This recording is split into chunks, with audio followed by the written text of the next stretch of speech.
क्या है संजीवनी बूटी का रहस्य? मित्रों, मन की भक्ति चैनल में आप सभी का हार्दिक स्वागत है।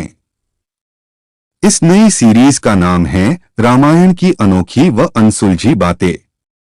इस वीडियो में हम जानेंगे संजीवनी बूटी का रहस्य क्या है। रामायण में वर्णित जादुई बूटी की पहचान क्या है? मेघनाथ ने आखिर कौन सी शक्ति का प्रयोग कर भगवान राम के छोटे भाई लक्ष्मण को मूर्छित किया था? संजीवनी बूटी की उत्पत्ति आखिर कैसे हुई थी? संजीवनी बूटी सिर्फ द्रोण पर्वत पर ही कैसे मिल सकती थी? लंका में युद्ध के दौरान जब रावण के पुत्र मेघनाथ के द्वारा लक्ष्मण पर शक्ति बाण चलाया गया तो लक्ष्मण जी मूर्छित हो गए और सिर्फ संजीवनी बूटी की मदद से ही ठीक हो सकते थे। धार्मिक ग्रंथों में संजीवनी बूटी की उत्पत्ति को अलग अलग ढंग से उल्लेखित किया गया है, जिनको इस वीडियो में हम विस्तार से जानेंगे। क्या है संजीवनी बूटी?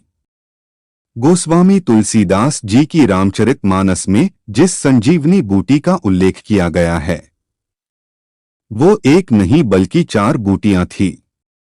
लक्ष्मण जी के मूर्छित होने पर रावण के भाई विभीषण के कहने पर लंका के राज्य वैद्य सुषेण को बुलाया गया। राज्य वैद्य से इसका उपचार पूछा गया। फिर उन्होंने बताया कि हिमालय पर्वत के पास द्रोणागिरी पर्वत से संजीवनी के पौधे लाने होंगे, जिससे लक्ष्मण जी को एक बार फिर से जीवन दान दिया जा सकता है। यह 4 पौधे थे जिनके नाम क्रमशः मृत संजीवनी, विशाल्यकर्णी, संधानकर्णी और सवर्ण्यकर्णी थे। यह बूटियां सिर्फ हिमालय के द्रोण पर्वत पर ही मिलती हैं, इसलिए हिमालय के द्रोण पर्वत का विशेष महत्व है।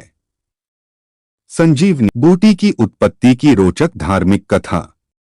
धार्मिक कथाओं के अनुसार जब भगवान श्री राम वनवास के दौरान माता शबरी से मिले तो वो श्री राम के लिए कुछ बेर लेकर आई थीं। लेकिन शबरी इन बेरों को भगवान श्री राम को नहीं खिला पा रही थी, क्योंकि उन्हें ऐसा लग रहा था कि कहीं बेर खट्टे और खराब न हो। तभी माता शबरी ने प्रत्येक बेरों को एक एक करके स्वाद चखा और सिर्फ मीठे बेर ही भगवान श्री राम को खिलाना शुरू किया। माता शबरी की सरलता और प्रेम भाव को देखते हुए रघुनाथ ने तो बेर को खा लिए, लेकिन लक्ष्मण ने उन बेरों को जूठा समझकर दूर फेंक दिया। धार्मिक गुरुओं की माने तो जो द्रोणागिरी पर्वत पर जाकर गिरे।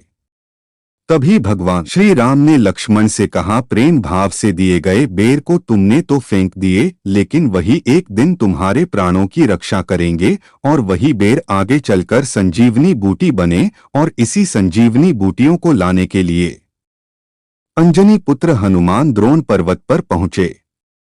राज्य वैद्य सुषेण के द्वारा बताई गई संजीवनी बूटी को चमकीली और विचित्र सुगंध वाली बूटी बताया गया, लेकिन पहाड़ पर ऐसी कई बूटियां मौजूद थीं।